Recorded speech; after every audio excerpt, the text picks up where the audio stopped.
Betrayed by her toxic family, she vowed revenge with the help of her billionaire husband. They tried to kill her for insurance money, her own blood. They burned down her childhood home and told the world she was dead. But she survived, pulled from the ashes by a powerful billionaire known for destroying corrupt families. She makes a shocking choice, a secret marriage, a new identity, and a plan no one sees coming. While her family celebrates her death, she quietly walks back into their lives, sitting at their tables, managing their money, listening to their lies. But just when revenge feels close, she uncovers a terrifying truth. They're ready to sacrifice her younger sister next. Now she must choose, expose them all and lose her soul, or walk away and let evil win. When betrayal runs this deep, can justice be served without becoming the monster they created? Tell me in the comments where you're watching from right now. And if this story speaks to you, make sure you hit subscribe so you don't miss the next one. The morning sunlight streamed through the old windows, casting long shadows across the worn hardwood floors of her grandmother's house. Adeline Johnson stood quietly in the entryway, her fingers trailing along the familiar doorframe, where pencil marks still recorded the heights of 3 generations of children. Each scratch and dent in the wood held a story, a memory that made her heart ache with both joy and loss. "Oh, Grandma," she whispered, her voice barely disturbing the peaceful silence. "I still can't believe you're gone." The house smelled of lemon furniture polish and the lingering scent of her grandmother's rose garden just outside. Adeline moved slowly from room to room, taking in every detail as if seeing it through new eyes, now that it was officially hers. The inheritance had come as a surprise to everyone, though perhaps it shouldn't have. She had been the one who visited most often, who sat with her grandmother during her final days, who learned all the family stories and cherished them like precious gems. In the kitchen, morning light caught the collection of blue and white teacups displayed in the corner cabinet. Adeline remembered countless afternoons spent at the small round table, drinking tea and listening to her grandmother's gentle wisdom. The older woman had survived so much: poverty, discrimination, loss, yet never let bitterness take root in her heart. Instead, she had turned this modest house into a beacon of hope and love for their entire family. "I'll take good care of it, Grandma," Adeline promised, touching the smooth countertop where they had baked countless pies together. "Just like you taught me." As the day wore on, Adeline's peaceful reflection was interrupted by the necessity of attending the family gathering. Her stomach tightened as she pulled into the driveway of her aunt and uncle's much larger, newer home across town. Already several cars lined the street. This wasn't the intimate family meeting she had hoped for. Taking a deep breath, she smoothed her simple blue dress and walked to the front door. Before she could knock, it swung open to reveal Aunt Veronica, perfectly coiffed in an expensive outfit that seemed too formal for a Sunday afternoon. "Adeline, darling!" Veronica's voice rang out too loudly as she pulled her niece into a tight hug that smelled of designer perfume. "We've all been waiting for you." "Thank you for hosting, Aunt Veronica." Adeline managed a smile, already noting the strain around her aunt's eyes that didn't match her bright tone. Inside, Uncle Nolan stood from his armchair, arms open wide. "There's our girl." His cheerful greeting felt rehearsed, his smile not quite reaching his eyes. As he hugged her, Adeline noticed how he held himself slightly rigid, as if touching her was an obligation rather than a pleasure. The living room was filled with relatives, all turning to stare at her with varying degrees of warmth and curiosity. Cousin Lena, sweet and shy as always, gave her a genuine smile from her corner of the sofa. But others quickly looked away when Adeline met their eyes, bending their heads together in whispered conversations that stopped abruptly when she walked past. "Come, sit by me." Veronica patted the space beside her on the love seat. "We have so much to discuss about the house. Such a responsibility for someone your age." Adeline settled carefully beside her aunt, noting how Nolan positioned himself on her other side, effectively boxing her in. "I'm grateful for the responsibility," she said firmly. "Grandma taught me everything I need to know about taking care of it." "Oh, of course she did, dear." Veronica's laugh tinkled like ice in a crystal glass. "But you have to think practically. That old house needs so much work. The roof, the plumbing, the outdated everything. Wouldn't it be easier to sell? We know several developers who would offer a very fair price." "The house isn't for sale." Adeline kept her voice level, though her hands clenched in her lap. "Grandma wanted it to stay in the family." Now! Nolan interjected, his voice taking on the same patronizing tone he used in his Sunday school classes. "We must be good stewards of what God provides. Sometimes the most responsible choice is to let go of material things." Across the room, more whispers erupted. Adeline caught fragments. "Stubborn just like her grandmother," and "doesn't understand the real value," and "what was mother thinking?" The afternoon dragged on, a parade of relatives offering congratulations with concerned undertones, each one finding a way to mention how difficult maintaining an old house would be. Every time Adeline tried to move away from her aunt and uncle, one of them would draw her back with questions about her job, her future plans, her savings account. "We're just worried about you, dear," Veronica said for the 100th time, squeezing Adeline's hand too tightly. "Our family has to look out for each other." By the time the sun began to set, Adeline felt drained, as if she'd spent hours defending herself against an invisible attack. She made her excuses and headed for the door, not missing how Veronica and Nolan exchanged meaningful glances behind her back. The drive back to her grandmother's house, her house now, was quiet except for the sound of her own troubled thoughts. As she pulled into the driveway, the old structure looked solid and welcoming in the fading light, its windows glowing warmly from the security lights she'd left on. Inside, Adeline sank to her knees in the living room, where her grandmother's favorite armchair still held the impression of countless hours spent in prayer. "Lord," she whispered, following her grandmother's example, "please give me wisdom. Show me how to honor this legacy and protect what matters." The house creaked and settled around her, familiar sounds that had always brought comfort. But now, in the growing darkness, she couldn't shake the feeling that something was wrong. Outside, a shadow moved past the window, too quickly to identify, but deliberate enough to send a chill down her spine.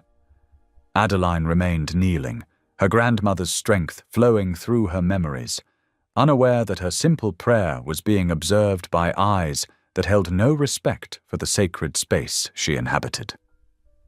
Morning sunlight streamed through the old windows, casting warm patterns across the worn hardwood floors. Adeline stood in the center of her grandmother's kitchen, her kitchen now, with a notepad in one hand and a cup of coffee in the other. The familiar scent of lemon cleaner and aged wood brought back memories of Saturday mornings spent helping Grandma dust and polish every surface until it gleamed. "First things first," she murmured to herself, setting down her coffee to write. The list grew quickly. Deep clean everything, check the electrical systems, update the bathroom fixtures, repaint the bedrooms. Simple changes that would make the house livable while preserving its character. She couldn't bear the thought of modern developers tearing out the hand-carved moldings or replacing the stained glass window that cast rainbow light across the entrance hall every afternoon. Adeline tied her hair back with a bandana and got to work. She started in the kitchen, emptying cabinets and wiping down shelves. Each dish and cup held a memory. Sunday dinners, holiday gatherings, quiet afternoons sharing tea and stories with her grandmother. She worked steadily through the morning, sorting items into keep, donate, and storage piles. By midday, the kitchen sparkled. Adeline was hauling cleaning supplies upstairs when her phone rang. Her aunt's name flashed on the screen, making her stomach tighten. "Hello, Aunt Veronica." "Adeline, dear." Veronica's voice dripped with honey-sweet concern. "I've been thinking about you all morning. Have you considered what we discussed yesterday? About selling?" Adeline set down her bucket of supplies, leaning against the banister. "The house isn't for sale. Nothing has changed since yesterday." "But darling, you must think practically. I spoke with a wonderful developer this morning. He's willing to make an excellent offer, well above market value. We could have the paperwork drawn up by Friday." "No, thank you." Adeline kept her voice firm but polite, just as her grandmother had taught her. "I'm already planning the renovations I need to make before moving in permanently." A pause, then Veronica's tone sharpened slightly. "At least let me send over some insurance paperwork. Just in case something happens. These old houses can be so dangerous. The wiring, the gas lines, anything could go wrong." Something in her aunt's voice made Adeline's skin crawl. "I'll have my own insurance agent look things over. Thank you for your concern." "Don't be difficult, Adeline. I'm only trying to help. Your grandmother would want you to be practical about this." "My grandmother would want me to honor her wishes." Adeline replied, "I need to go now. I have work to do." She ended the call before Veronica could protest further, trying to shake off the uneasy feeling her aunt's words had left behind. Outside, dark clouds were gathering, unusual for what had started as a clear summer day. Thunder rumbled in the distance as Adeline returned to her cleaning. By late afternoon, the storm had settled directly overhead. Rain lashed against the windows as Adeline moved to the kitchen to start dinner. She'd found an old recipe card for her grandmother's vegetable soup, written in that familiar, flowing handwriting. The simple task of chopping vegetables and measuring spices helped calm her nerves. The first hint of trouble came as she was stirring the soup.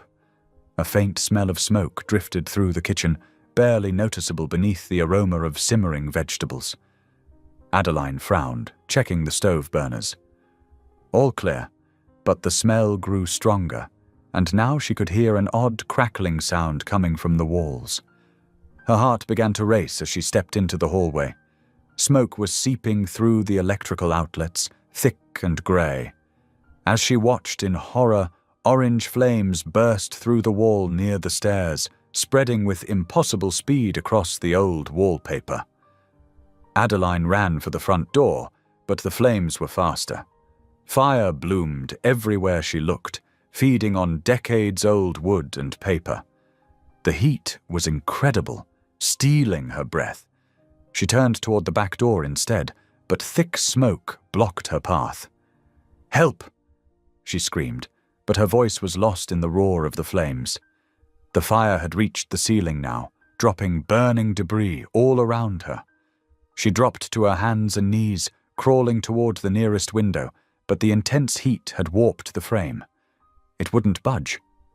Smoke filled her lungs despite her efforts to stay low. Her eyes burned, vision blurring as she struggled to find another way out. The cracking sound above her head grew louder. The roof was starting to cave in. Adeline's thoughts turned to her grandmother, to all the prayers that had been said in this house, all the love it had held. "Please," she whispered, choking on the toxic air. "Please help me." But the flames pressed closer, and the smoke grew thicker. Her limbs felt heavy, unresponsive. As consciousness began to fade, Adeline could hear the roof timbers giving way above her.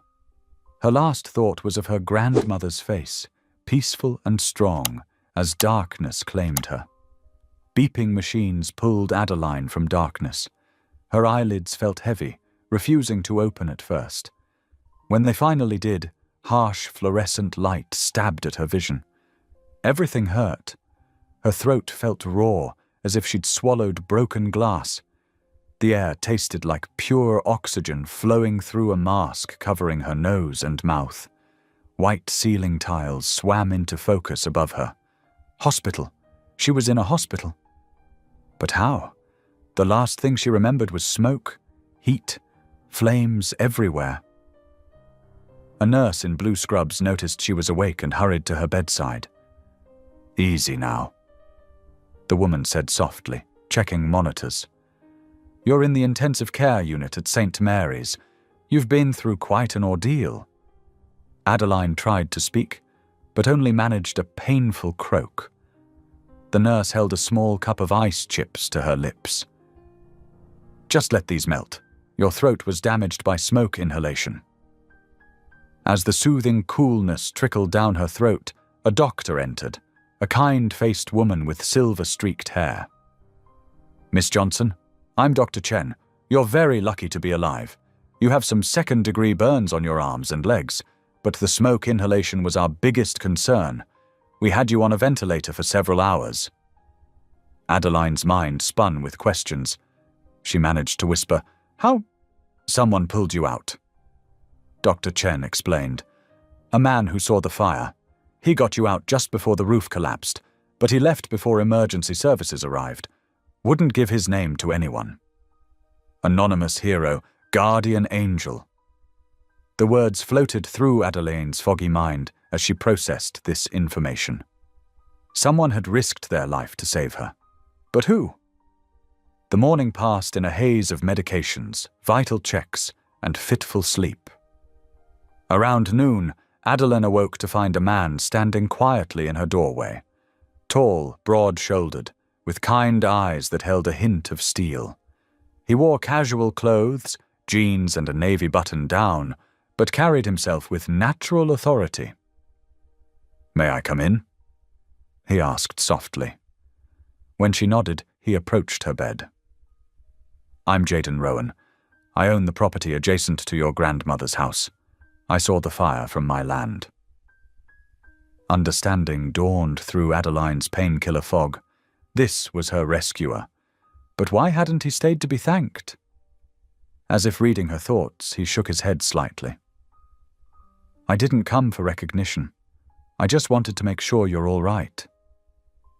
His voice was gentle but carried an undercurrent of strength that made Adeline feel oddly safe.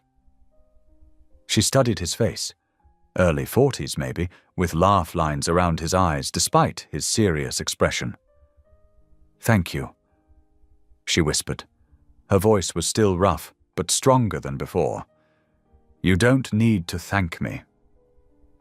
He pulled a chair closer, but not too close, respecting her space. "I'm just glad I was able to help in time." Something in his tone suggested he knew more than he was saying, but he didn't pry or push. Instead, he spoke quietly about neutral topics, the weather, the kind hospital staff, how the doctors said she was recovering well. His presence was calming, and Adeline found herself relaxing despite her circumstances. After about 20 minutes, Jaden stood to leave. "Get some rest," he said, "if you need anything." He placed his business card on her bedside table. Day or night? Adeline dozed off again after he left, the medication pulling her under. She woke hours later to voices in the hallway, harsh whispers that cut through her drug-induced haze, her aunt and uncle arguing. "The timing is all wrong now," Veronica hissed. "The insurance papers weren't filed yet." "Lower your voice," Nolan warned. "Someone might hear." "Who's going to hear? The nurses are at their station, and she's heavily sedated. We need to figure out what to do now. Everything's ruined." "We'll find another way," Nolan said. "At least the house is destroyed. That's something." "But she wasn't supposed to survive." Veronica's voice shook with frustrated rage. "The body was supposed to be unidentifiable in the collapse. Now we have to deal with questions, investigations." "Patience," Nolan soothed. "We'll handle it. We always do." Their footsteps moved away, but their words remained. burning into Adeline's mind like acid. The truth she'd tried to deny crashed over her in waves of horror. Her own family had tried to kill her, had burned her grandmother's house, their family legacy, hoping to destroy her with it. Memories flashed through her mind. Veronica's insistence about insurance paperwork, her warnings about the house being dangerous, the way the fire had spread so quickly, as if accelerated by something. Tears slid silently down Adeline's face as her world crumbled. She thought of all the family dinners, the holidays, the times she'd trusted them, looked up to them, sought their approval. Every memory was now tainted by this betrayal. They had smiled to her face while plotting her death. Her body shook with silent sobs, the movement pulling at her burns, but the physical pain was nothing compared to the agony in her heart. The family she thought she knew had never really existed. It had all been a carefully constructed lie, as false as their pious words and gentle smiles. Through her tears, Adeline's gaze fell on Jaden's business card, still sitting on her bedside table. In her darkest moment, a stranger had saved her life while her own blood had tried to end it. The realization was almost too much to bear. She curled onto her side despite the pain, careful not to disturb her IV lines and let her tears soak into the pillow. The steady beeping of monitors continued, marking time as her understanding of family, trust, and belonging shattered into countless irreparable pieces. Morning sunlight streamed through the hospital window, but it brought little warmth to Adeline's heart. Her world had shifted dramatically overnight, leaving her feeling hollow and exposed. The cheerful bustle of nurses and the beeping of machines felt distant, as if she were watching everything through thick glass. A soft knock drew her attention. Jaden Rowan stood in the doorway, his expression gentle but determined. "Good morning," he said, stepping inside. "I hope you were able to get some rest." Adeline managed a weak smile, though they both knew rest had been impossible after what she'd overheard. As much as could be expected. "I've made some arrangements," Jaden said, pulling up a chair. "There's a private rehabilitation facility about 40 miles from here. Excellent care, top-notch security. I'd like to have you transferred there today." Adeline's breath caught. "Security?" Jaden's eyes met hers steadily.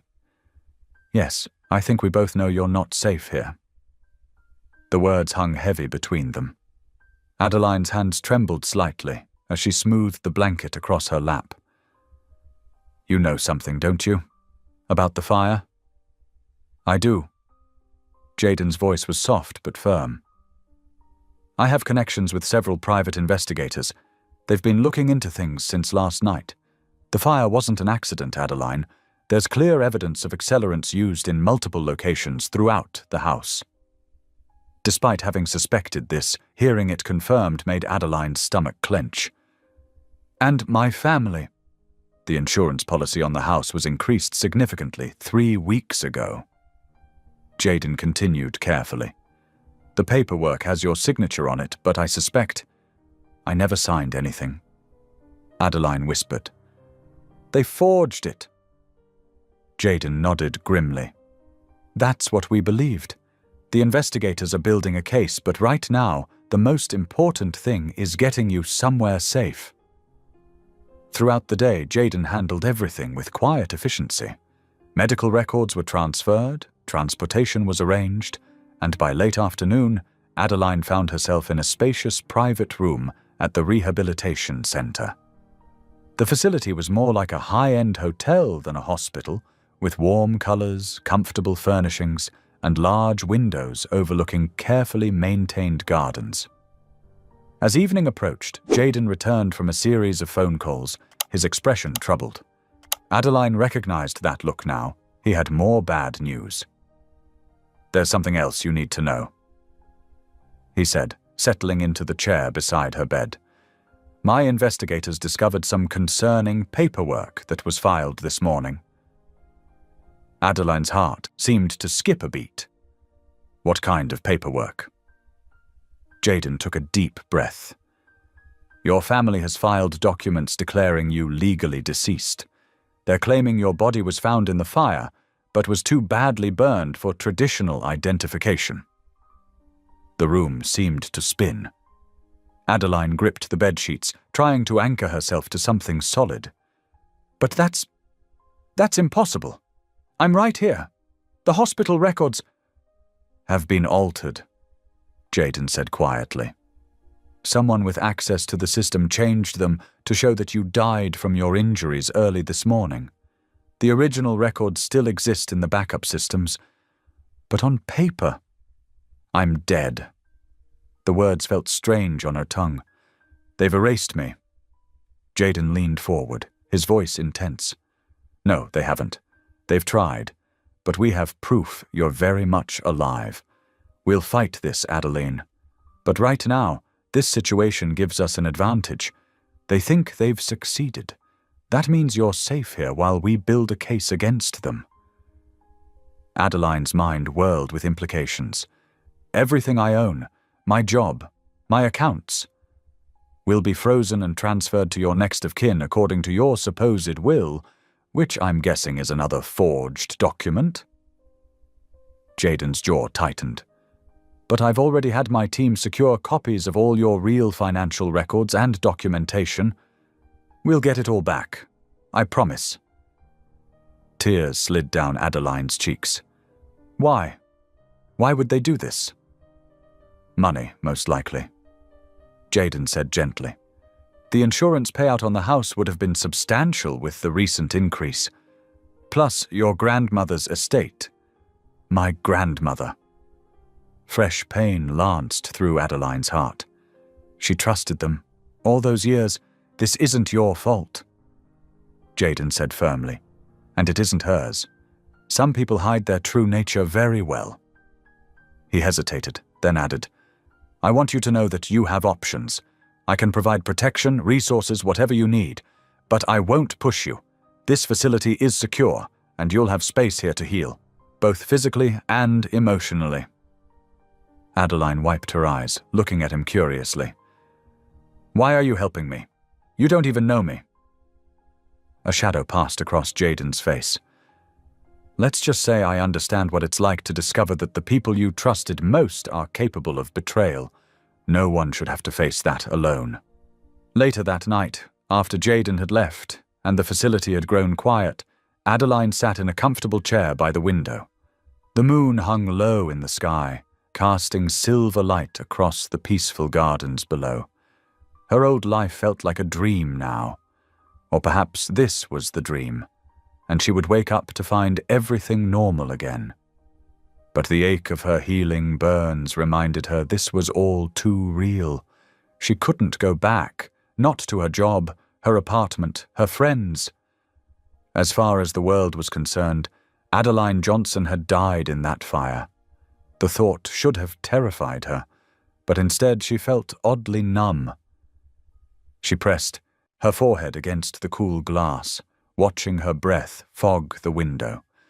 Somewhere out there, her family was probably celebrating their success, believing they had finally erased her from their lives. They didn't know she had survived. They didn't know about Jaden or his investigators or the evidence being gathered.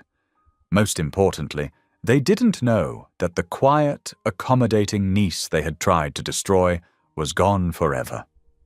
In her place was someone new, someone who would need to be stronger, smarter, and more cautious than ever before. The moonlight painted strange shadows across the garden paths below, and Adeline stayed there, watching them shift and change until her eyes grew heavy.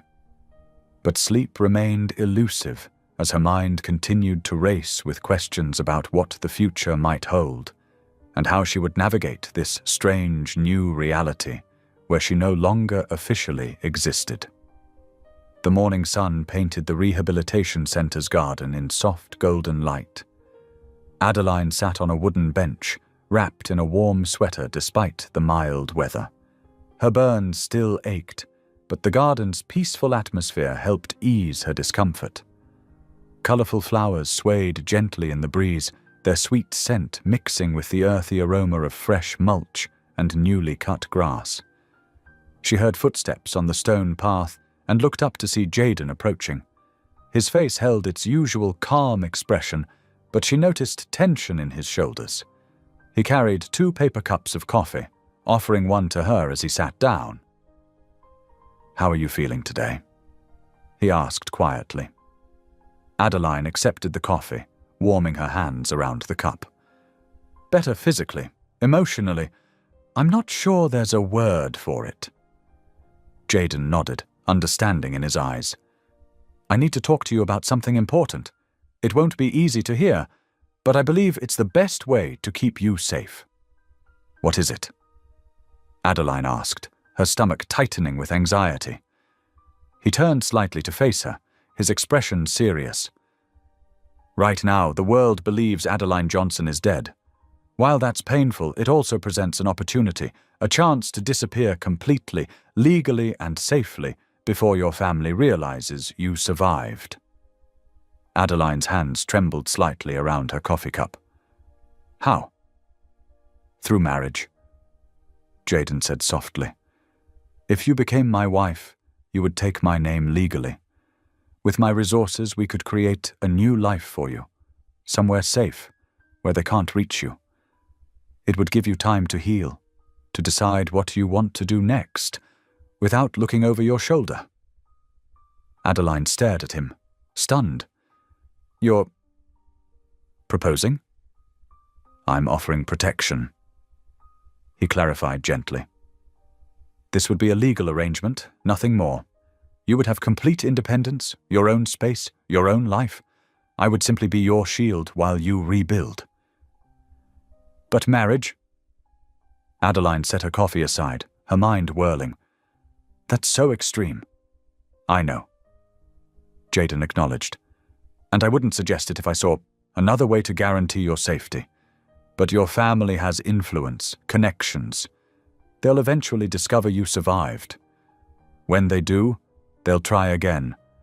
And next time, they'll be more careful." Adeline stood up suddenly, needing to move.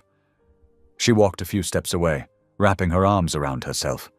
The morning sun felt too bright, too harsh. I need time to think, to pray about this." "Of course," Jaden said. "Take all the time you need. I'll be here when you're ready to talk more." The hours that followed felt surreal. Adeline spent time in the facility's small chapel, pouring out her heart in prayer. She thought about her grandmother, wondering what advice she would give. The memory of her grandmother's quiet strength, her unwavering faith even in the darkest times, brought both comfort and clarity. By late afternoon, Adeline found Jaden in the garden again. He sat quietly, giving her space to speak first. "I've been thinking about what my grandmother taught me," she said slowly. "About how sometimes God's protection comes in unexpected ways. When she faced discrimination and hardship, she didn't just pray for deliverance. She took action, made hard choices to ensure our family's survival." Jaden listened intently as she continued. "I never thought I'd be in this position," Adeline said, her voice growing stronger. "Legally dead, running from my own family. But here I am. And if I want to survive, if I want justice, I need to be smart, strategic." She took a deep breath. "I'll marry you, Jaden. Not because it's what I wanted for my life, but because it's what I need to do to have a life at all." Relief flickered across Jaden's face.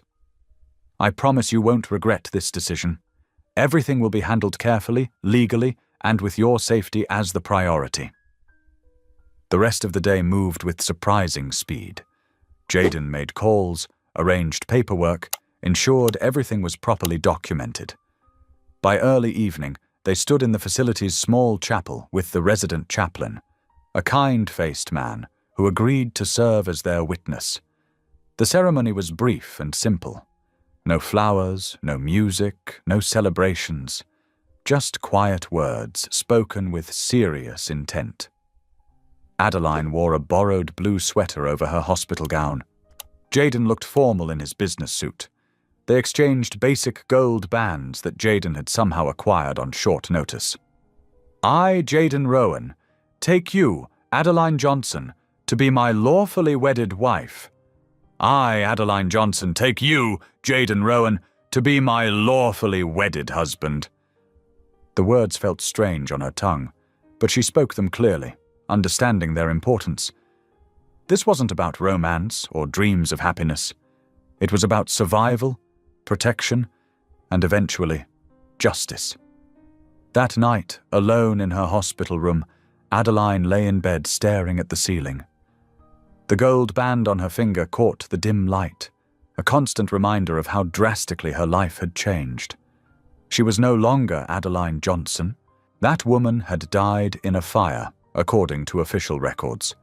She was now Adeline Rowan, and tomorrow she would begin learning what that meant. Grief washed over her in waves, grief for her old life, her identity, the family she had lost long before the fire revealed their true nature. But beneath the grief was something else. Determination. She had survived the fire.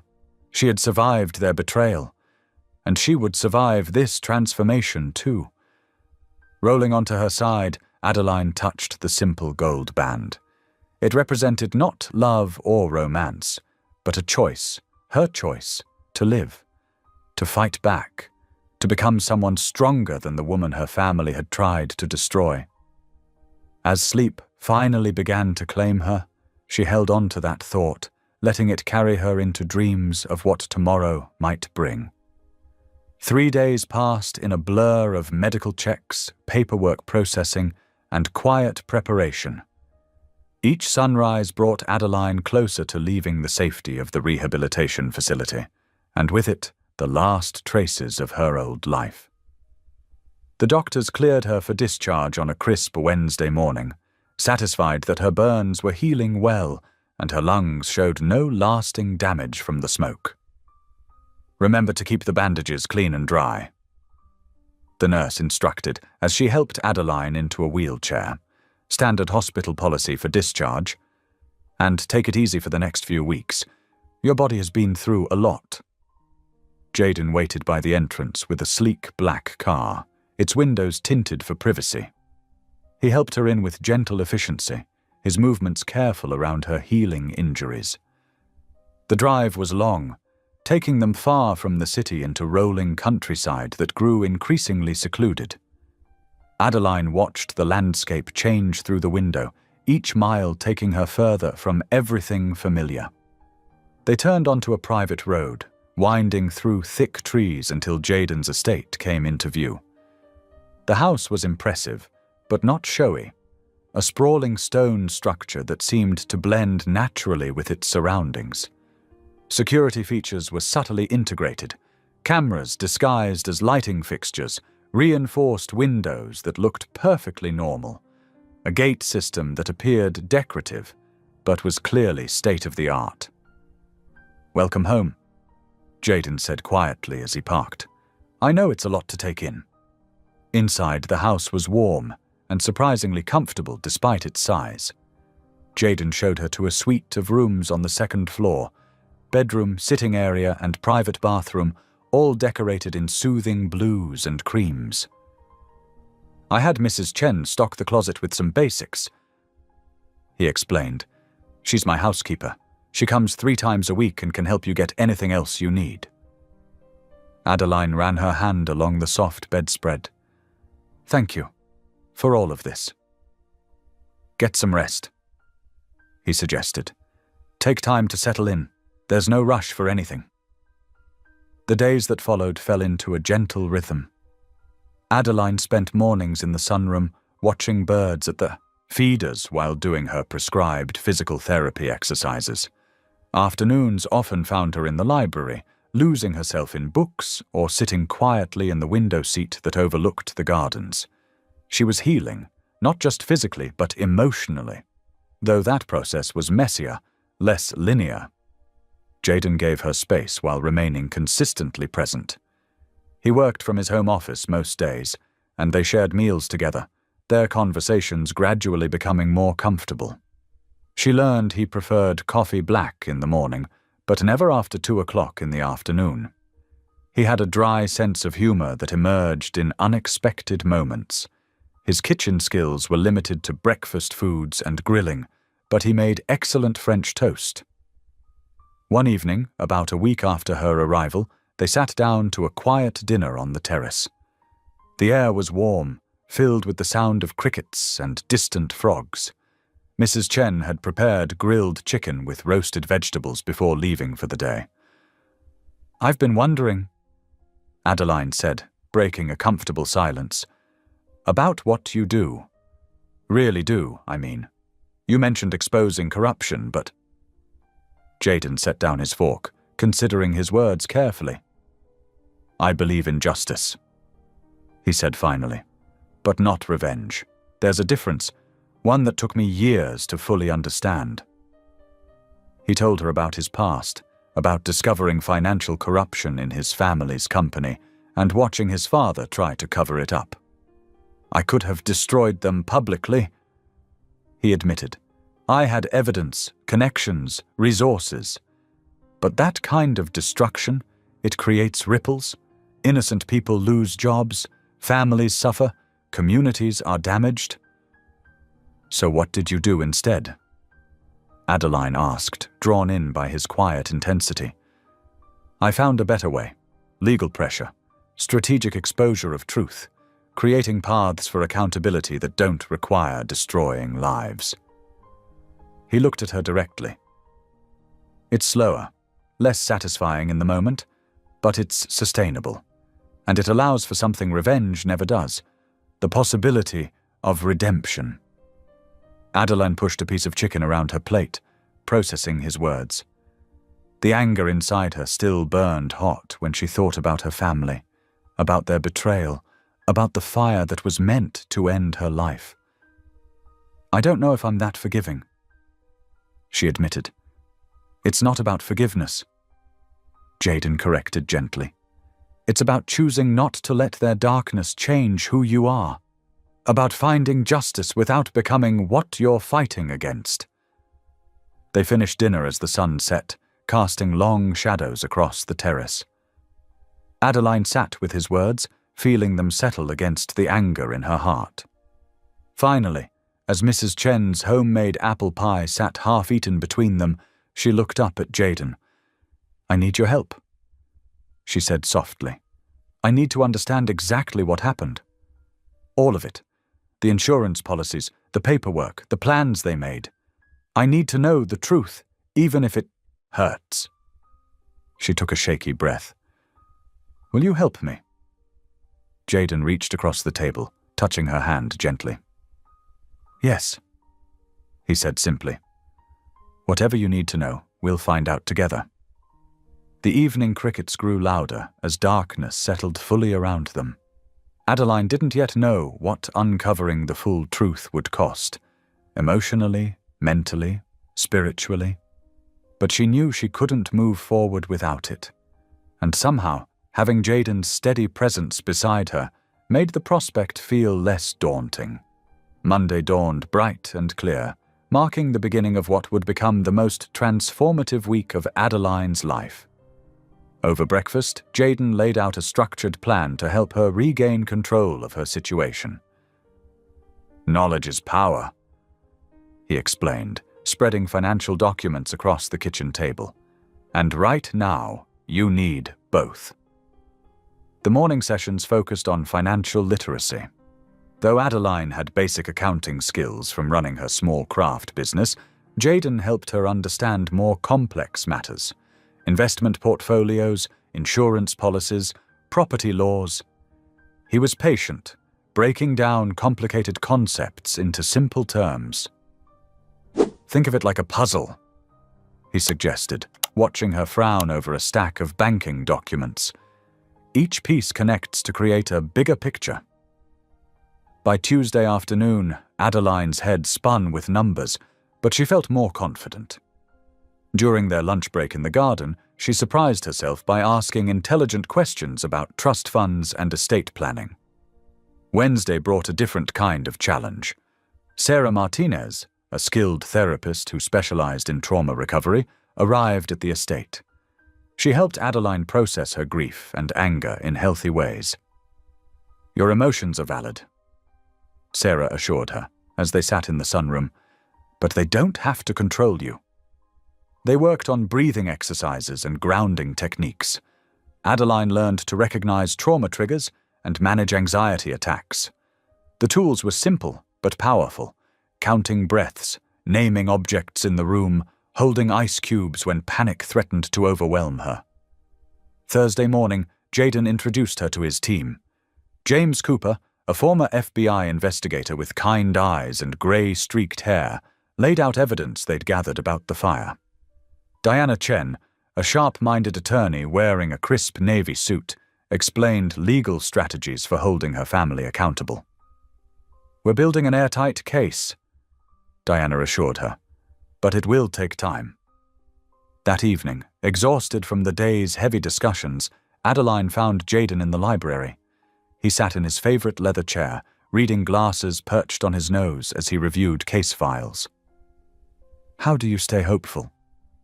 she asked quietly. "When you see so much darkness in people?" Jaden set aside his papers, considering her question. "I remember that darkness isn't the whole story.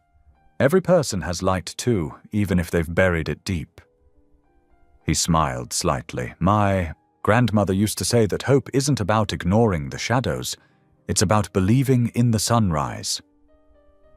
Friday focused on physical security.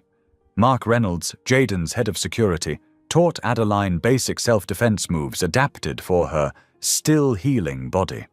They reviewed emergency protocols and safe house locations. "Knowledge keeps you safer than fear ever will," Mark explained, showing her how to properly use the panic button Jaden had given her. Saturday brought another meeting with Diana, this time focusing on Adeline's new legal identity. They carefully reviewed all the documentation, ensuring everything was properly in place. "Your old life is legally gone," Diana explained gently. "But that gives us an advantage. They think they've won, which makes them vulnerable." That evening, Adeline and Jaden walked in the garden as sunset painted the sky in shades of pink and gold. The week's training had changed something in Adeline. She felt stronger, more focused. "I've been thinking," she said, stopping beside a blooming rose bush, "about what happens next." Jaden waited quietly, giving her space to find her words. "I don't want to just disappear," she continued. "I don't want to spend my life hiding.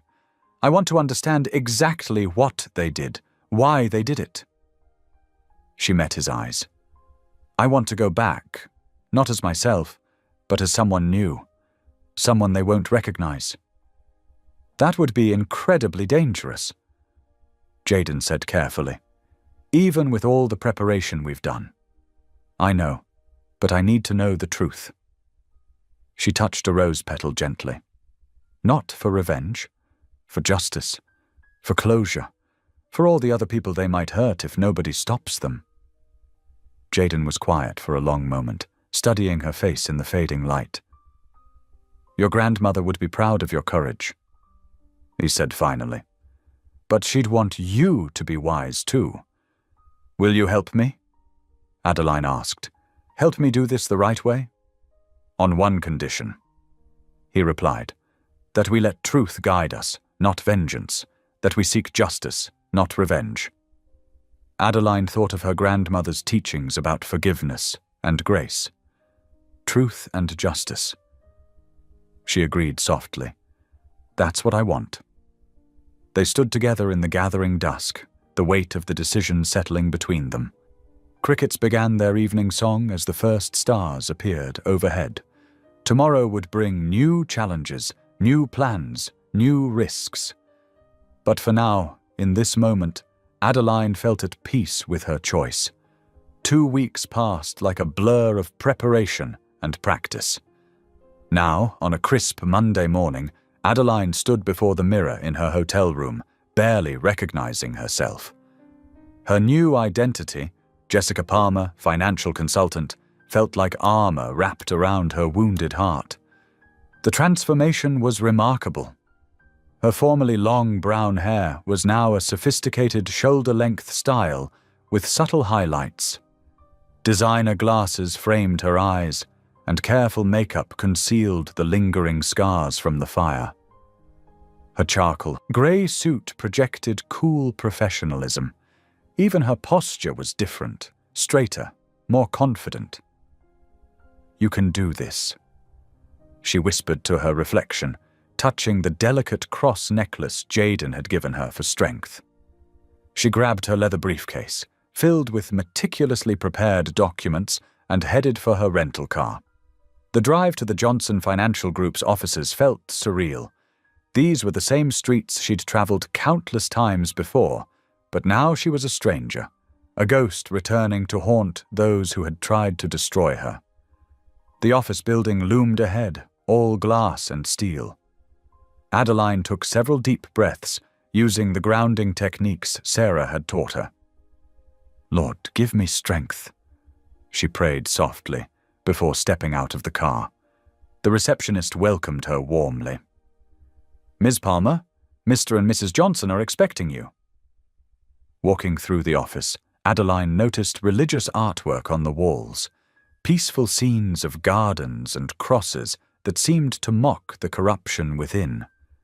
She heard Veronica's laugh before she saw her, that familiar sound sending shivers down her spine.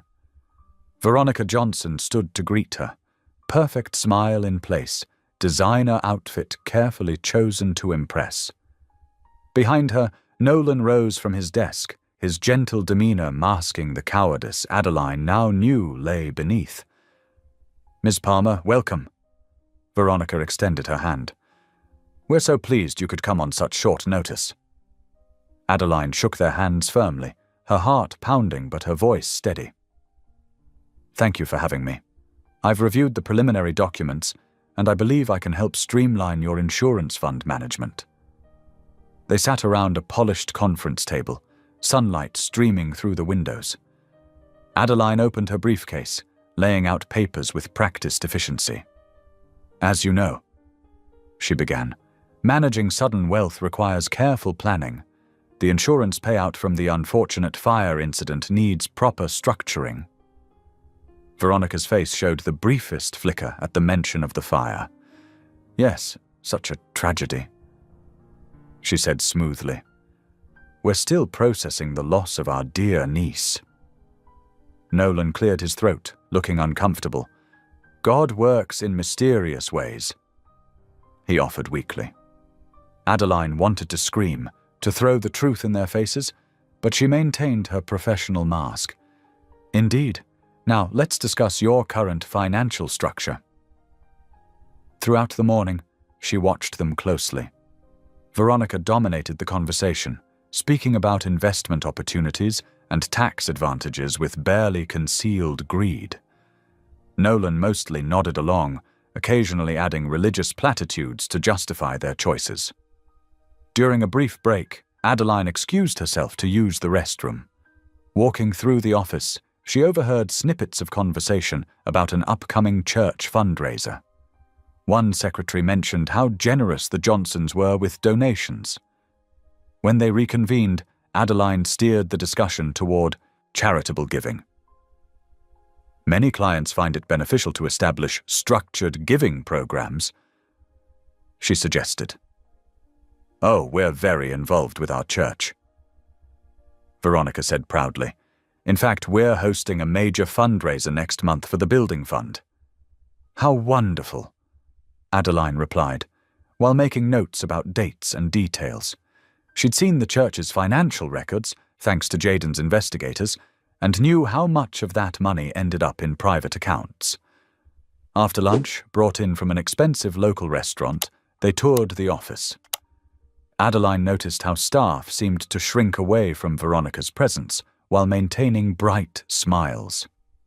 In the break room, she spotted a prayer request box covered in dust. The afternoon dragged on with more meetings. Adeline maintained her professional demeanor while documenting every contradiction, every casual mention of funds being moved or redirected. Her laptop filled with notes that would later become evidence. "We'll need to meet again soon," Veronica declared as the day wound down. "Your expertise is exactly what we need during this transition period." "Of course," Adeline agreed, packing up her materials. "I'll have my office send over some preliminary proposals." The drive back to her hotel felt endless. Once inside her room, Adeline's carefully constructed facade crumbled. She sank onto the bed, hands shaking as she pulled out her secure phone. Jaden answered on the first ring. "Are you safe?" "Yes," she whispered, tears finally falling. "But Jaden, it was so hard. Sitting there, listening to them talk about me like I was nothing. Watching them plan how to spend the money they thought they'd gotten by killing me." "You're stronger than they could ever imagine," he said softly. "Tell me everything." "They're using the church," she continued, wiping her eyes. "Planning this huge fundraiser while they're stealing from the congregation. Veronica talked about God's blessings while wearing a bracelet bought with insurance money from burning down grandmother's house." Her voice broke. "How do they live with themselves?" "People can justify anything if they want to badly enough," Jaden replied. "But you did well today. Diana says your notes are excellent, exactly what we need." Adeline touched her grandmother's Bible on the nightstand. "I almost broke down when Nolan said God works in mysterious ways, as if God had anything to do with what they did." "Stay focused on the truth," Jaden reminded her gently. "That's what matters now." "I know," she sighed. I didn't expect it to hurt this much, seeing them living their lives, not even caring about what they did." "Do you want to come home?" he asked. "We can find another way." Adeline thought about the staff she'd seen today, about other potential victims of her family's schemes. "No," she said firmly. "I need to see this through, for everyone they've hurt, and everyone they might hurt in the future." The morning sun cast long shadows across the church parking lot as Adeline arrived for another day of financial consultation. Her heels clicked against the pavement, each step measured and deliberate. Inside her briefcase, she carried more than just papers. She carried the weight of truth waiting to be uncovered. The office seemed quieter today. Staff members moved about like ghosts, their voices hushed. Adeline settled at the temporary desk they'd provided, methodically reviewing financial records. Hours passed as she documented discrepancies, each number telling its own story of deception. "These donation records seem unusual," she mentioned casually to the church secretary, Margaret, who had worked there for 20 years. "The pattern of deposits is quite irregular." Margaret glanced nervously at Veronica's closed office door. "Oh, well, Mrs. Johnson handles most of that personally. She's very particular about the books." Around noon, Adeline followed the smell of coffee and casseroles to the church fellowship hall. The monthly seniors' luncheon was underway, with Nolan standing at the podium. His voice carried across the room, smooth and practiced. "God has blessed us abundantly," he proclaimed, gesturing widely. "And when we give back to him, he multiplies our offerings." His eyes swept the room, landing briefly on elderly Mrs. Peterson, who lived on Social Security but always gave generously. Adeline's stomach turned as she watched people nodding, reaching for their checkbooks. A retired teacher dropped an envelope in the collection plate, her grocery money for the week. Adeline guessed from the woman's worn shoes and careful portions of potluck food. "The building fund is growing," Nolan continued, beaming. "Soon we'll break ground on our new sanctuary, a testament to your faithful giving." Adeline excused herself, hurrying to the bathroom where she splashed cold water on her face. Her grandmother's words echoed in her memory. True faith shows in actions, not just words. How many times had she watched her grandmother give her last dollar to help others, while these people took advantage of such genuine devotion? Back at her desk, Adeline discovered files that hadn't been properly secured. Page after page revealed careful manipulation, donation amounts altered, accounts redirected, administrative fees that disappeared into private accounts. She photographed everything discreetly with her special phone, her hands steady despite her racing heart. Late afternoon brought another surprise. Through the thin walls, she overheard Veronica on the phone discussing plans for a multi-state expansion of their ministry. The casual mention of shell companies and offshore accounts made Adeline's blood run cold. "The insurance money gives us the perfect opportunity," Veronica was saying. "We can establish 3 new locations by Christmas, all under separate corporations. The tax benefits alone." Adeline typed furiously, documenting every word. The scope of their fraud was expanding before her eyes, reaching far beyond one burned house and stolen inheritance. As evening approached, she packed up carefully, making sure to leave everything exactly as she'd found it. "I'll need to review these quarterly reports in detail," she told Veronica. "There are some questions about the allocation percentages." Veronica waved dismissively. "Whatever you need. We trust your expertise completely." The irony of those words stayed with Adeline as she drove to the small cafe where Jaden waited. They'd chosen it carefully, far enough from the church to be safe, but public enough not to draw attention. He stood as she approached their corner table, concern evident in his eyes. "You look exhausted," he said softly, pulling out her chair. Adeline sank into the seat, finally letting her professional mask slip. "It's worse than we thought. They're planning to expand, to open new churches across state lines. The fraud will multiply exponentially." They ordered coffee and spoke quietly, heads close together. Adeline shared everything she'd discovered, while Jaden took notes in his precise way. When their drinks grew cold, they found a secluded spot in the nearby park. Under a massive oak tree, they joined hands and prayed.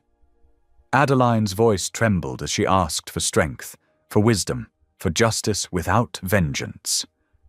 Jaden's steady presence anchored her, his quiet faith complementing her passionate plea. "I never expected this," she whispered after the final Amen.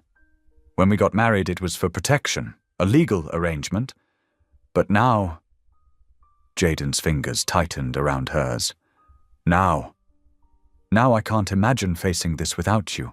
Not just your help with the investigation, but you, your strength, your faith when mine wavers."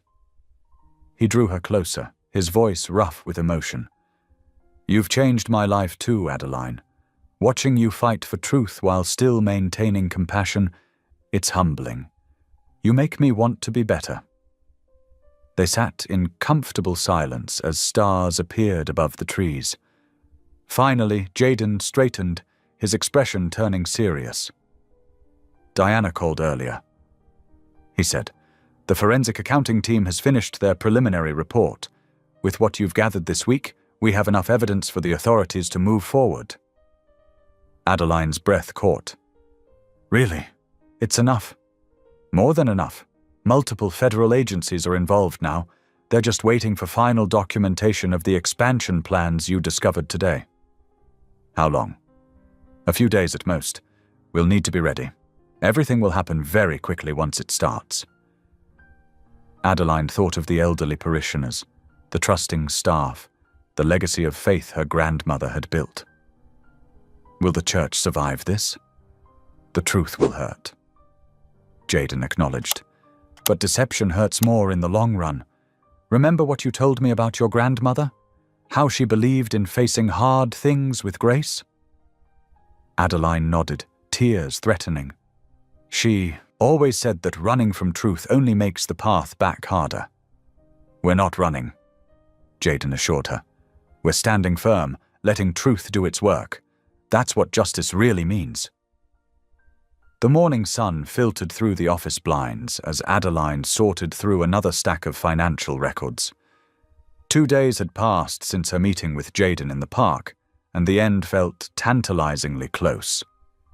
Her fingers moved methodically across the keyboard, documenting each discrepancy with practiced ease. A burst of laughter from the break room caught her attention. Her sister Lena's voice carried down the hallway, bright and innocent. At 23, Lena worked as an administrative assistant, handling donation records and correspondence. Unlike their aunt and uncle, Lena's role was purely clerical. She had no idea about the fraud happening around her. Adeline's phone buzzed with a message from one of Jaden's investigators. She opened it carefully, making sure no one could see her screen. As she read, her heart seemed to stop. Meeting recorded. V and N discussing contingency plans. We'll pin everything on L if discovered. Have doctored documents ready. The words blurred as tears threatened. Of course they would. Of course they would try to destroy Lena the same way they'd tried to destroy her. Sweet, trusting Lena, who still believed in the goodness of family. Adeline forced herself to breathe slowly, remembering her training. She couldn't break down here. Couldn't let anyone see how this news shattered her world all over again. Through the glass partition, she watched Lena return to her desk. Her sister's long, dark hair was pulled back in a neat ponytail, her posture perfect as she answered phones and sorted mail. She looked so much like their grandmother, the same gentle eyes, the same quiet grace. Could you run these deposits to the bank? Veronica's sharp voice cut through Adeline's thoughts. She watched her aunt dump a stack of checks on Lena's desk. And make sure they go into the special account this time. Of course, Aunt Veronica. Lena's eager-to-please smile made Adeline's chest ache. How many times had she worn that same expression, desperate for approval from people who saw her as nothing but a tool? The afternoon crawled by in a haze of suppressed rage and fear. Adeline's hands shook as she gathered her things, her mind racing with horrible possibilities. They had everything prepared. Falsified documents, manipulated records, probably even forged signatures. Lena would have no defense against their carefully constructed lies. The drive to Jaden's estate felt endless. By the time she pulled into the long, tree-lined driveway, tears were flowing freely down her face. She barely made it through the front door before breaking down completely. Jaden caught her as her knees buckled. "Adeline, what happened?" She couldn't speak, could barely breathe through the sobs that racked her body. Jaden guided her to the sofa, holding her close as she struggled to find words. "They're going to blame Lena," she finally managed. "They have it all planned out. When everything falls apart, they'll make her take the fall, just like they tried to—" She couldn't finish the sentence. "Tell me everything," Jaden said quietly, his arm steady around her shoulders. Between gasping breaths, Adeline explained what the investigator had discovered, how Veronica and Nolan had prepared a paper trail pointing to Lena as the mastermind, how they'd used her access to accounts and records to create a perfect scapegoat. "She trusts them so much," Adeline whispered. "She still thinks they're family, just like I did." Jaden's jaw tightened, but his voice remained gentle. "We won't let them hurt her. We can adjust the investigation, make sure she's protected." "But what if we miss something? What if they find another way?" Adeline pulled away, wrapping her arms around herself. "I wanted justice so badly. I wanted to expose their lies. But what if pursuing revenge has already cost me my soul?" "Look at me," Jaden said firmly. He waited until she met his eyes. "This isn't about revenge anymore. It's about protecting an innocent person from the same fate you faced, That's not darkness, that's light. Adeline shook her head, tears falling again. I can't do this unless we're absolutely certain Lena will be safe. I won't sacrifice my sister for justice. Then we'll make sure she's protected first. Jaden promised. We'll bring her in, show her the truth, get her somewhere safe before anything breaks. The investigation can wait. She'll be devastated, Adeline whispered. Finding out the truth about family, it breaks something inside you. Yes, Jaden agreed softly. But she'll have something you didn't have at first. Someone who understands, someone to help her through it. Adeline leaned against him, emotionally exhausted. I won't move forward until she's safe. I won't. I know. Jaden pressed a kiss to her temple. We'll protect her, whatever it takes. Through the window, the sun was setting, painting the sky in shades of purple and gold. Adeline thought of her grandmother, of all the times she'd sat watching similar sunsets on the old house's porch. What would you do, Grandma? She whispered. How do you fight darkness without becoming dark yourself? As if in answer, she remembered one of her grandmother's favorite sayings. Love isn't about being right, it's about doing right by others. Adeline straightened, wiping her eyes. We need to help Lena first, she said firmly. Everything else can wait. Jaden nodded, understanding in his eyes. We'll start tomorrow, I promise. The weight of the day pressed down on Adeline's shoulders, but her heart felt lighter. She wouldn't let history repeat itself. She wouldn't let another innocent soul be sacrificed to greed and manipulation. Some things were more important than justice, like protecting the people you love. Dawn broke over, the estate, with gentle fingers of light stretching across the manicured lawn. Adeline stood at the kitchen window, warming her hands around a mug of coffee, watching as the morning mist slowly lifted. She hadn't slept much, but her mind felt clearer than it had in weeks. Jaden appeared beside her, his presence steady and reassuring. The legal team will be here in 30 minutes. Are you ready? She nodded, taking a deep breath.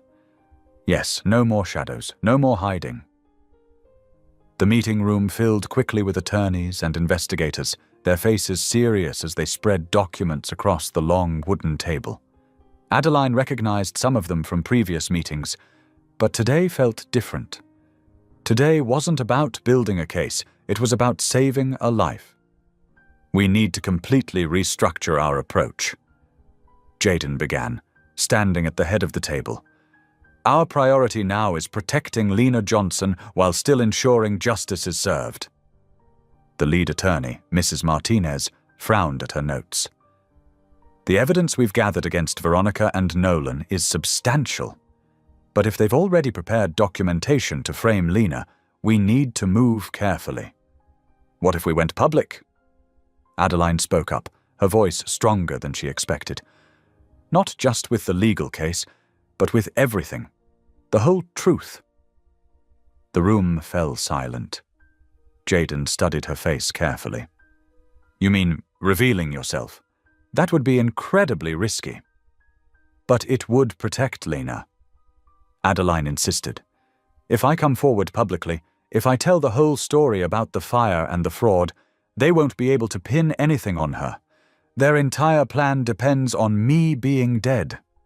Mrs. Martinez leaned forward. She has a point. A public revelation would completely destabilize their strategy. They've built their defense on your death. If you're alive, their whole house of cards collapses. For the next 2 hours, they meticulously rebuilt their plan. Evidence would be gathered to protect Lena first. Then, instead of a quiet legal proceeding, they would organize a press conference. Adeline would tell her story, backed by irrefutable proof. The truth would come out all at once, leaving no room for manipulation or blame shifting. But first, Adeline said firmly, I need to warn Lena. She deserves to know she's in danger. Jaden touched her hand gently. How do you want to handle that? I'll meet with her this afternoon. I won't reveal who I am. That would put her in more danger right now, but I can at least give her enough information to be careful. The legal team left just before noon, leaving Adeline and Jaden alone with their thoughts. She paced the room, mentally preparing for what came next. Are you sure about this? Jaden asked softly. Once you go public, there's no going back. Adeline stopped by the window, watching clouds drift across the sky. I'm sure. My grandmother always said that truth needs light to grow. We've been fighting shadows with shadows. It's time to turn on all the lights. The afternoon sun was high when Adeline parked her car near the small coffee shop where Lena took her lunch breaks. Her sister looked so young, sitting alone at an outdoor table with her sandwich and book. The sight made Adeline's heart ache. Taking a deep breath, she approached the table. Excuse me, is this seat taken? Lena looked up with a friendly smile. Oh no, please sit. Adeline sat down, studying her sister's face. The same gentle eyes, the same trusting expression she'd always had. I hope you'll forgive me for interrupting your lunch, but I needed to speak with you. It's important. Lena's smile faltered slightly. Is something wrong? I work in financial investigation. Adeline said carefully, using the cover story they'd prepared. I've been looking into some concerning activities at your workplace. I believe you might be in danger. The color drained from Lena's face. What kind of danger? There are some serious financial irregularities in the accounts you handle. I have reason to believe that when these issues come to light, others might try to blame you for them. Lena's hands began to shake. But I just do what they tell me. Aunt Veronica and Uncle Nolan, they handle all the important decisions. I know, Adeline said gently, fighting the urge to reach for her sister's hand. That's why I wanted to warn you. You should be very careful with any documents they ask you to sign, and maybe start keeping copies of all communications and instructions they give you. They wouldn't.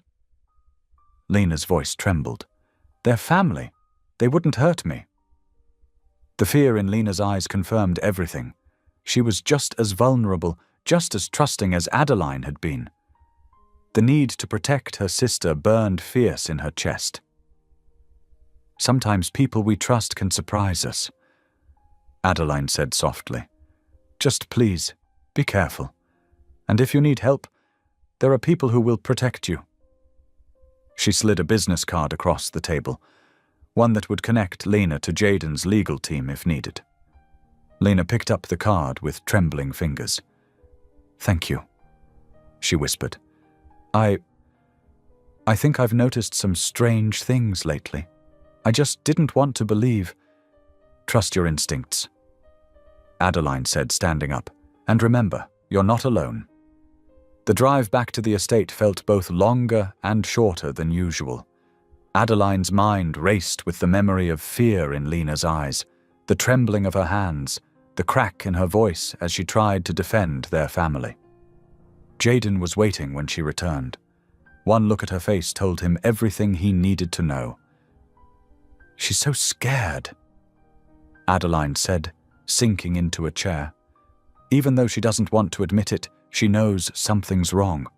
We have to move fast. The legal team is ready, Jaden assured her. We can have everything in place within days. Adeline stood up, squaring her shoulders. Good, because I'm done hiding. No more aliases, no more watching from the shadows. It's time to face them directly.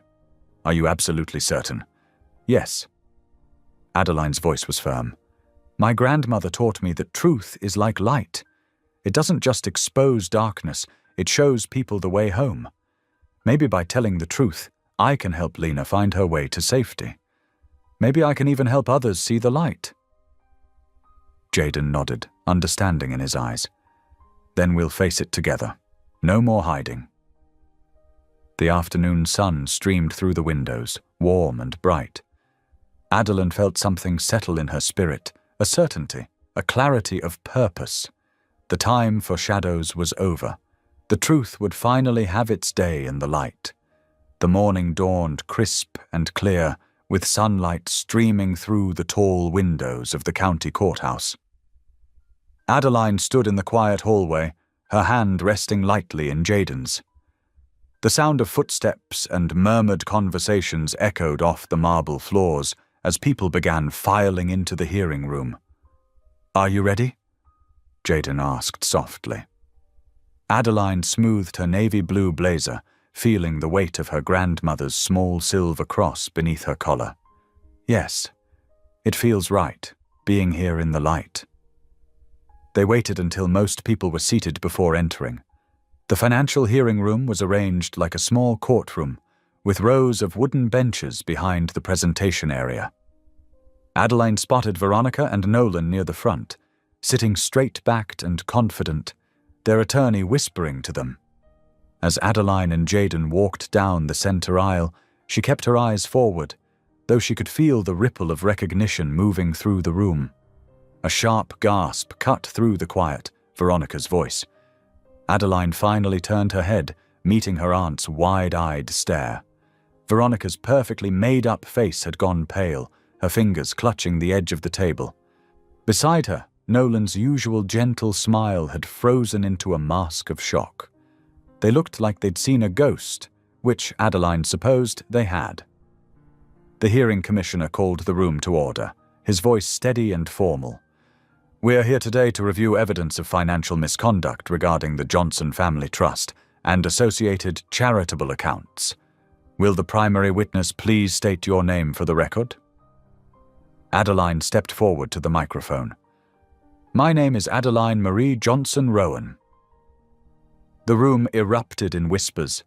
Veronica's attorney jumped to his feet, sputtering objections about identity fraud and proper notification. Through it all, Adeline stood calmly, her grandmother's words echoing in her mind. Truth doesn't need defending, it just needs telling. Once order was restored, the evidence presentation began. Jaden's team had organized everything meticulously.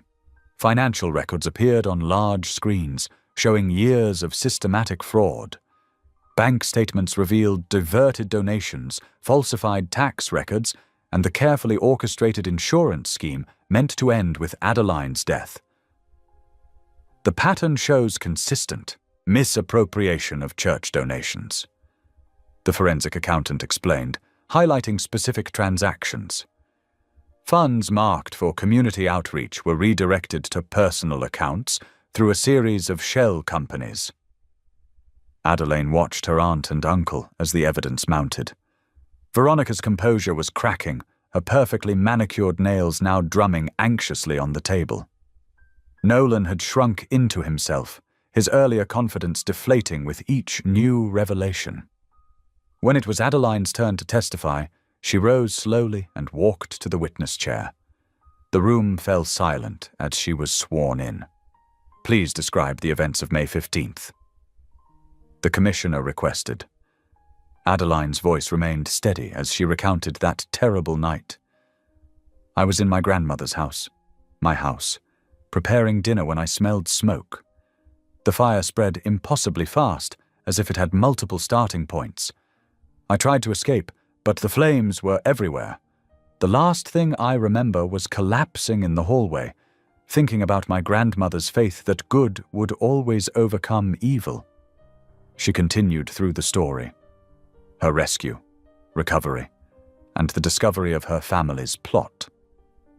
She described overhearing Veronica and Nolan's conversation at the hospital, their words about insurance timing and body identification burning as fresh as the night she'd heard them. "Why come forward now?"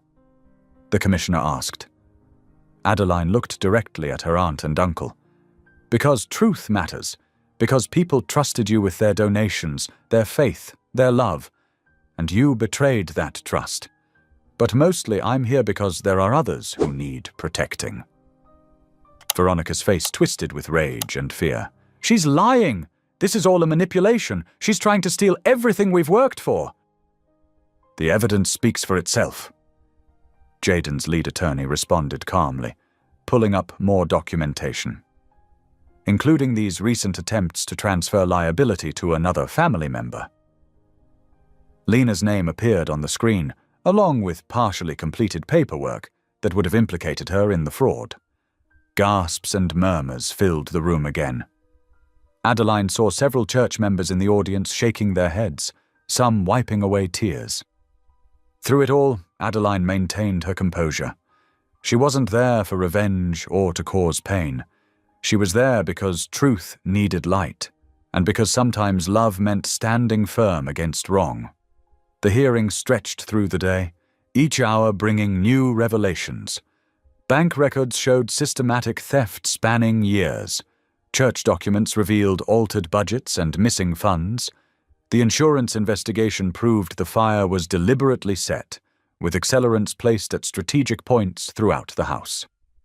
As the sun began to set, casting long shadows through the windows, the commissioner called an end to the day's proceedings. "We'll reconvene tomorrow morning at 9 o'clock, he announced, his voice heavy with the weight of what they'd all witnessed. Adeline gathered her things slowly, aware of the heavy silence in the room. Veronica and Nolan huddled with their attorney, their facades finally crumbling. The confident masks they'd worn for so many years lay shattered at their feet. Church members who had attended the hearing walked past, some nodding to Adeline with tears in their eyes, others unable to look at anyone. The truth had done its work, bringing light to dark places, exposing what had been hidden. Jaden appeared at her side, his quiet strength as steady as always. "You did well today," he said softly, helping her with her coat. Adeline watched as Veronica and Nolan were led out a side door, their shoulders bent under the weight of exposed truth. The room slowly emptied, leaving only the echo of footsteps and the fading light of day. The truth was finally out, spoken plainly in the light. Tomorrow would bring more revelations, more consequences, more hard realities to face. But for now, in the quiet of the empty hearing room, Adeline felt at peace. She had honored her grandmother's legacy of faith and courage. She had chosen truth over vengeance, light over darkness. The morning arrived with a gentle rain, washing the city streets clean. Adeline stood at the courthouse window, watching droplets trace patterns down the glass. Her reflection showed someone changed, stronger, yet softer. Jaden's hand rested lightly on her shoulder, grounding her in the moment. The hearing room filled slowly. Church members filed in, their faces drawn with the weight of betrayal. Financial experts arranged their final presentations. Lawyers shuffled papers and whispered last-minute strategies. When Veronica and Nolan entered, they looked small, nothing like the towering figures who had dominated family gatherings for so many years. At precisely 9 o'clock, the commissioner called the room to order. After reviewing the extensive evidence presented yesterday and through the night, this commission is prepared to deliver its findings. The next hour unfolded like a carefully orchestrated symphony of justice. Each piece of evidence was laid out methodically, building an irrefutable case. Bank records showed hundreds of thousands of dollars diverted from church accounts. Insurance investigators confirmed multiple points of origin for the fire, with accelerant patterns matching those found in Nolan's garage. The evidence conclusively proves systematic fraud spanning 7 years, the lead investigator stated. Church donations were funneled through a complex network of shell companies, ultimately landing in personal accounts controlled by Veronica and Nolan Johnson. Veronica's face had lost all color. Her perfectly styled hair seemed flat now, her designer outfit somehow ill-fitting. Nolan kept shaking his head slightly, as if trying to wake from a bad dream. The commissioner's voice cut through the tension. Furthermore, the attempted murder of Adeline, Johnson through arson, has been conclusively proven. The timing of the insurance policy changes combined with physical evidence and witness testimonies leaves no room for doubt. A sob broke from somewhere in the audience. Adeline turned to see an elderly church member being comforted by her neighbor. These were people who had sacrificed to give, believing their donations would help others. The betrayal cut deep. Regarding Lena Johnson, the commissioner continued, his tone softening slightly. All evidence shows she was an unwitting target, with no involvement in any criminal activities. She is hereby cleared of all suspicion. Lena, sitting in the back row, pressed her hands to her mouth, tears flowing freely. Adeline's heart ached with love for her sister, grateful she would be spared the weight of false guilt. Veronica and Nolan Johnson. The commissioner's voice hardened again. You are hereby stripped of all positions of authority within your organizations. Criminal charges will be filed this afternoon for fraud, arson, attempted murder, and financial crimes. Bailiffs, please take them into custody. The room watched in silence as Veronica and Nolan were led away in handcuffs. Veronica's mask finally cracked completely. She began sobbing, harsh, ugly sounds that echoed off the walls. Nolan seemed to have aged 20 years in 20 minutes, shuffling forward with trembling steps. Adeline didn't move. She didn't smile or cry or show any reaction at all. This wasn't a moment for celebration. It was a moment for truth, plain and unvarnished. She felt Jaden's hand squeeze hers gently, offering silent support. The commissioner continued reading out the full verdict: asset freezes, restitution orders, preliminary sentencing recommendations. But Adeline barely heard it. She was thinking of her grandmother's words. Truth isn't always pretty, child, but it's always right. As the room began to clear, people stopped to speak with Adeline. Some offered tearful apologies for not seeing the truth sooner. Others simply touched her arm or shoulder in passing, wordless gestures of support. A few older church members hugged her, whispering prayers of blessing. Lena approached last, her steps hesitant. I didn't know, she whispered, about any of it, about you being alive, about what they planned for me. Adeline pulled her sister close. I know. That's why I had to come forward. You deserve to be protected. The sisters held each other for a long moment, years of forced distance melting away. When they separated, both were crying, but smiling too. By late afternoon, the media had gotten hold of the story. Reporters gathered outside the courthouse, hungry for details. But Adeline and Jaden slipped out a side entrance, leaving others to handle the press. There were more important places to be. As evening approached, they drove to a small church on the outskirts of town.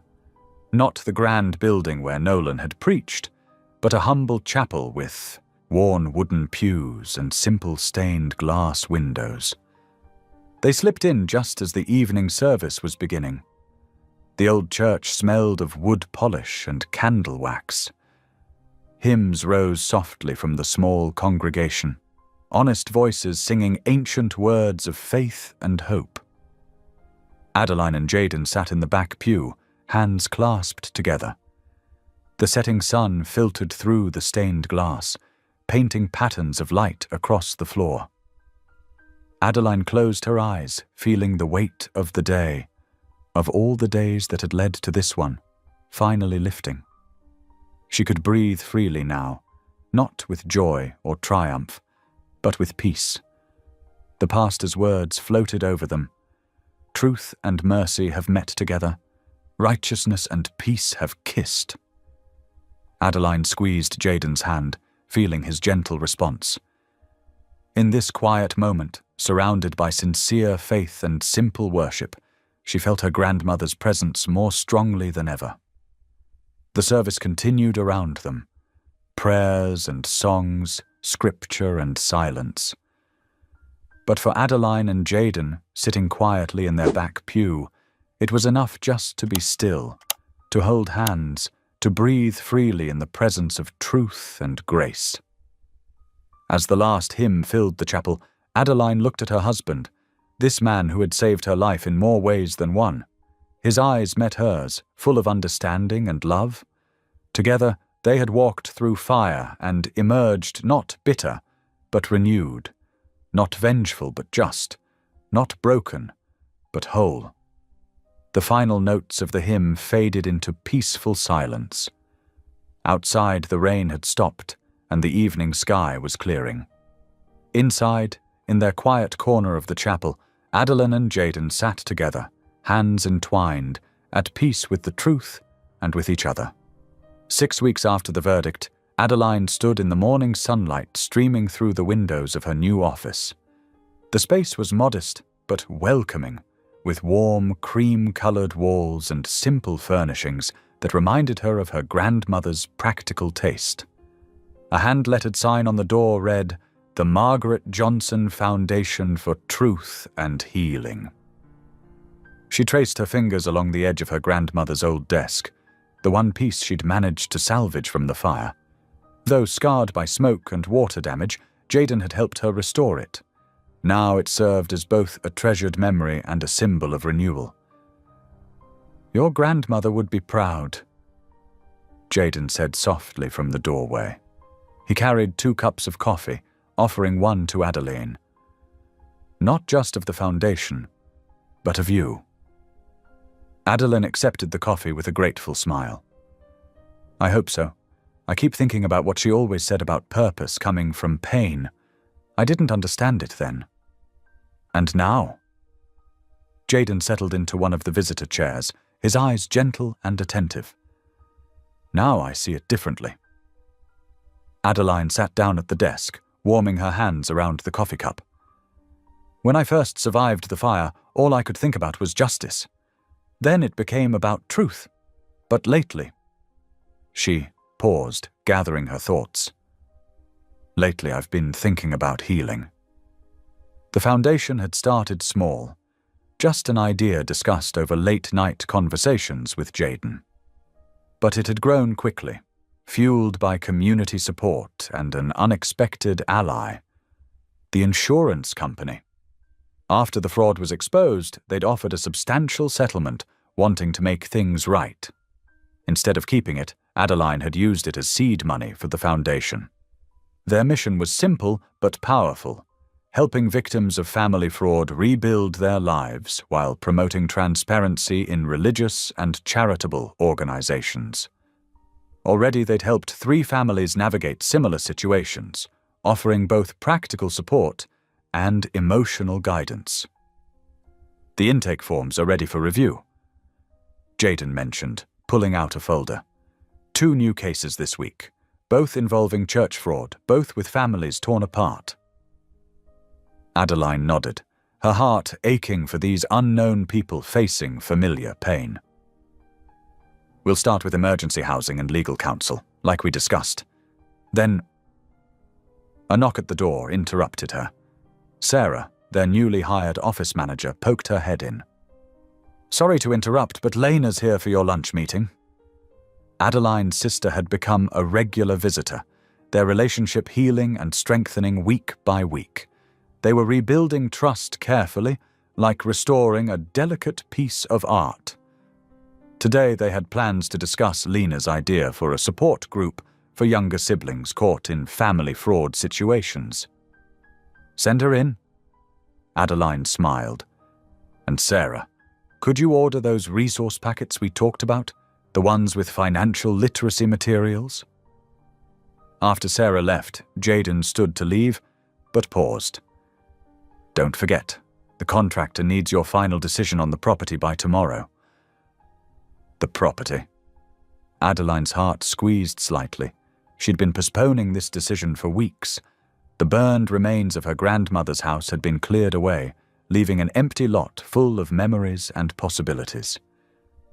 The foundation could use a permanent home, but building there felt both right and terrifying. "I'll have an answer," she promised. Jaden kissed her forehead gently before leaving, his presence as steady and reassuring as always. Lena bounced in moments later, her energy filling the room. "Guess what? 2 more people want to join the support group, and I've been researching trauma-informed meeting guidelines. Over lunch, the sisters talked about healing, their own and others. Lena had thrown herself into volunteer work at the foundation, finding purpose in helping others while processing her own experiences. Sometimes I still can't believe it all happened, Lena admitted, picking at her sandwich. I have nightmares about what could have happened if you hadn't warned me. Adeline reached across the desk to squeeze her sister's hand. But it didn't happen. You're safe. We both are. After lunch, Adeline spent hours reviewing cases and coordinating with their small but dedicated staff. Each story that crossed her desk reminded her of her own journey, the betrayal, the fear, the slow path toward healing. But now she could offer what she'd needed most: understanding, support, and hope. As evening approached, Adeline sat alone in her office, pulling out her personal journal. She'd been working with a counselor on processing her trauma, and today's assignment was particularly challenging: writing a letter of forgiveness to Veronica and Nolan. Her hand trembled slightly as she began to write. Dear Veronica and Nolan, I've written this letter 100 times in my head, but putting it on paper feels different. The truth is, I'm writing this more for myself than for you. You may never read these words, but I need to say them. I forgive you. Not because what you did was right. It wasn't. Not because you've asked for forgiveness. You haven't. I forgive you because holding on to hatred is destroying what's left of my heart, and I choose to be free. I forgive you for the fire that nearly killed me, for the betrayal that broke my trust, for the greed that corrupted our family's legacy of faith and service. I remember when I was young, watching you lead worship services, hearing you preach about love and truth. I wonder if you ever really believed those words, or if they were just part of the performance.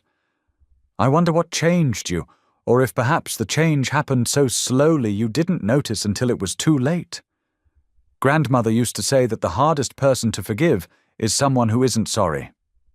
She was right. This forgiveness costs me something.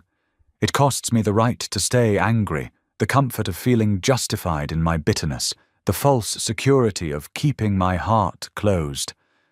But I choose to pay that price, not for you, but for me, for my future children, for the people we help at the foundation, for grandmother's legacy of faith and love. I don't know if we'll ever speak again. I don't know if you'll ever understand the depth of what was lost. But I do know this. I'm choosing to live free of hatred. I'm choosing to believe that light is stronger than darkness, that truth is more powerful than deception, that love wins over fear. I pray you find peace. I pray you find truth. I pray you find your way back to the faith you once claimed to have. With hope for healing, Adeline. She folded the letter carefully, her tears making small marks on the paper. Whether she would ever send it didn't matter. What mattered was the choice it represented, the choice to release the poison of hatred, to embrace healing over hurt, to honor her grandmother's legacy of faith and forgiveness. Through the window, she could see the sun setting, painting the sky in shades of hope. Tomorrow would bring new challenges, new stories of betrayal to address, new opportunities for healing. But tonight, in this quiet moment, Adeline felt peace settle over her heart like a gentle blanket. She placed the letter in her desk drawer next to her grandmother's old Bible. Then she gathered her things, ready to head home to Jaden and their shared life of purpose and love. The foundation's work would continue, but today she had laid another cornerstone in her own healing journey. 6 months after the foundation's establishment, golden autumn sunlight streamed through the newly installed windows of the Hope Haven Community Housing Project. Adeline stood in the freshly painted lobby, straightening a framed photo of her grandmother that would serve as inspiration for future residents. The image captured her grandmother's gentle smile and determined eyes, the same spirit that had guided Adeline through her darkest days. "Everything's ready for the ceremony," Jaden said softly, coming up behind her.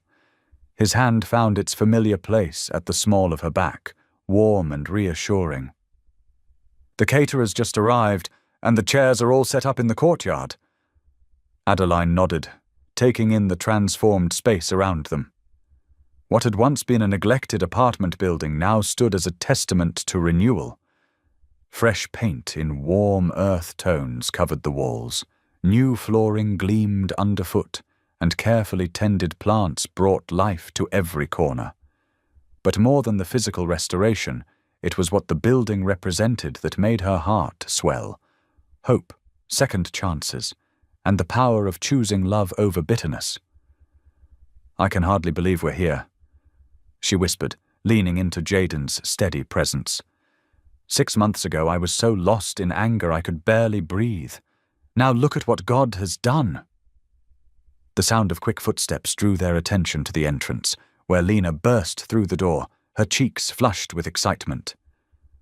"The first guests are starting to arrive, and wait until you see the garden. The morning glories finally bloomed, just in time." Adeline's heart warmed at the sight of her sister. Lena had flourished in recent months, working alongside them at the foundation while pursuing her degree in social work. Gone was the fearful young woman who had nearly been sacrificed to their family's schemes. In her place stood someone confident, purposeful, and genuinely happy. "You've done amazing work with the gardens, Lena," Jaden said, his quiet praise genuine. "The residents will love having such a beautiful space to grow their own vegetables and flowers."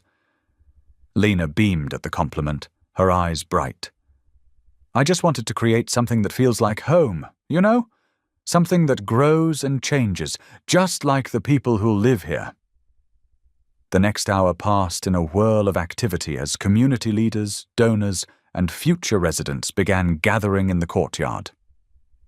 Adeline moved among them, sharing the vision behind Hope Haven, not just affordable housing, but a place of healing and community for those rebuilding their lives after betrayal or loss. From her position near the podium, Adeline could see every detail they'd worked so hard to perfect. The courtyard garden Lena had lovingly designed featured raised beds ready for spring planting. Benches tucked into quiet corners offered spaces for reflection. A small playground waited for children's laughter. Every element had been chosen with intention, creating a sanctuary where broken trust could slowly mend.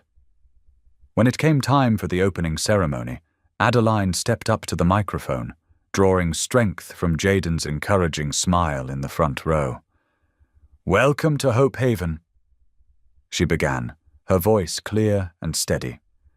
"This project was born from a deep understanding that sometimes our greatest wounds can become our greatest purpose." As she spoke about the Foundation's mission, Adeline felt the truth of her words deep in her soul. "We believe that every person deserves a chance to start again. That betrayal doesn't have to define us. That choosing love over revenge isn't weakness. It's the strongest choice we can make." After the ceremony, as residents and guests toured the building, Adeline found herself back in the lobby, studying her grandmother's photo. Lena joined her, slipping an arm around her waist. "She would be so proud of you," Lena said softly. "Not just for this place, but for how you handled everything. You chose the harder path, forgiveness instead of revenge. I don't know if I could have done that." Adeline hugged her sister close. "Sometimes I didn't think I could either, but Grandmother always said that love is a choice we make every day, especially when it's difficult." And she was right. As evening fell, the crowds gradually dispersed, leaving behind a peaceful quiet. Adeline and Jaden walked through the empty halls, their footsteps echoing on the new floors. Through the windows, they could see the sunset painting the sky in shades of pink and gold, a fitting end to a day of new beginnings. They ended up in what would become the community room, settling onto a comfortable couch. Jaden pulled Adeline close, and she nestled into his embrace, feeling the steady rhythm of his heartbeat. "You know," Jaden said thoughtfully, "when I first helped you that night of the fire, I never imagined we'd end up here, building something beautiful out of such darkness." Adeline traced her fingers along his hand, thinking about their journey. "God had bigger plans than either of us knew. You gave me safety when I needed it most, but you also showed me a different way to fight, with truth and justice instead of hatred." They sat in comfortable silence for a moment before Jaden spoke again, his voice gentle. "I've been thinking about our future, about the family we're building together. Not just this place and the foundation, but—" He paused, meeting her eyes. "I think we're ready to start talking about children of our own." Adeline's heart skipped a beat as warmth spread through her chest. "Really? Really?" he confirmed, smiling. "Watching you these past months, your strength, your compassion, the way you've chosen love over bitterness, I can't think of anyone I'd rather raise a family with. We'll give them what your grandmother gave you, a legacy of faith, truth, and unconditional love." Tears pricked at Adeline's eyes as she leaned up to kiss him softly. "A legacy worth passing on," she agreed, "built on truth, rooted in faith, and growing stronger every day." Through the windows, the first stars began to appear in the darkening sky. Below in the courtyard, Lena was still tending to her beloved garden, humming softly as she worked. The scene filled Adeline with profound gratitude for second chances, for chosen family, for the way love had carried her through the darkness into light. The autumn breeze rustled through the trees as Adeline stood on the empty plot where her grandmother's house had once been. The land held so many memories, both painful and precious. In her hands, she cradled a young oak sapling, its leaves dancing in the late afternoon light. "Ready?" Jaden asked softly, standing beside her with a shovel. Together, they dug into the rich soil, creating space for new life. As they lowered the tree into place, Adeline's fingers brushed through the earth, feeling its coolness, its promise. "Grandmother always said that good things grow from honest ground," she murmured, patting the soil around the sapling's base. Jaden took her hand, and they bowed their heads in prayer. The setting sun painted everything in gentle gold as they thanked God for bringing beauty from ashes, for turning betrayal into blessing. Standing back, Adeline looked at the young tree, so small now, but destined to grow strong and tall. Like her journey from the fire, it would take time, patience, and faith. "I didn't let the darkness win," she whispered, leaning into Jaden's embrace. "I chose light instead." The breeze picked up again, carrying the scent of autumn leaves and new beginnings. On this sacred ground, where pain had tried to destroy her, hope now took root, a living testament to love's triumph over bitterness, to faith's power to heal and restore. Thank you for being here. If something in this story stayed with you, I'd love to see you again. Subscribe, and tomorrow I'll bring you another story crafted with heart.